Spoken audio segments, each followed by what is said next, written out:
Welcome in this new video. In the previous videos, we looked at creating the schedule. We created the forward pass, or we calculated the forward pass, the backward pass. We determined the slack and identified the critical path. And I hope you completed that without any problems. You can always review the videos. What we're going to do now is going to create the Gantt charts, and we are going to create two Gantt charts. But first of all, I will review the project schedule information, all the information together in one table. And based on that table, you can create a Gantt in the early start position and a Gantt in the late start position. So let's see what we're going to do in this new video. I hope you will find out everything the way you... First of all, let's have a look at the project schedule information. We calculated everything, we did everything in the different tables, but here we have the overview table, and you find for every activity the early start, the early finish, the late start, the late finish, and the slack. And in the last column, you find the total cost for the different activities and the budget at completion. And with this information, we can create the Gantt in early start position. And in early start position, we are going to use for all the activities their early start, early finish times. For activity A, we see that the early start and the early finish, our early start is 1, early finish is 2. We have a slack of 3. So the green is about the early start and the early finish. And then the half-colored green-white is in fact the remaining slack, which is 3. Activity B is on the critical path, so these are indicated in red. And we find for C also a duration of 3 starting at period 1 and 3 periods of slack.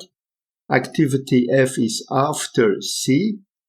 The activity D is again critical. It's after A and B, but A doesn't have any effect on this activity. We find activity F on the critical path, and finally activity G, which has a duration of 3 and a slack of 3. And on the bottom we see the time phase budget and the cumulative budget. The time phase budget we obtain by adding all the values, all the costs per column, and the cumulative budget we cumulate everything that has been, let's say, costed up till a certain time. So we find for period 2, 15 plus 15 is 30. Then for period 3, 10 plus 30 is 40, and so on. I'm sure you know this, but it's always good to remind you after some time. And of course, we see at the end, we find the budget at completion, which is equal to the budget at completion as we calculated it before. The next thing is we're going to put everything in the late start position, and all the slack is gone because all the activities are now in their late start position. I still mention the slack, the original slack that the activity had, but what we see now is that all is critical. All the paths are critical because all the activities have been moved to their late start position, and they all finish on their late finish position. For the critical path, nothing changes because the early start and the late start, early finish and late finish are basically the same.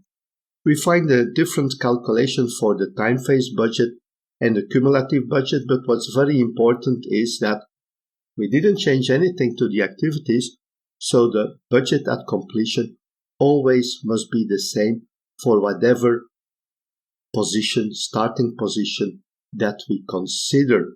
So the budget at completion in the early start position and the late start position is the same. It's equal to 95.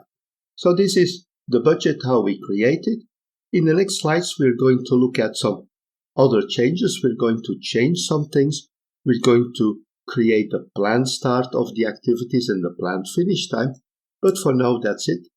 Thank you very much, and I'm looking forward to seeing you in the next videos. Bye bye.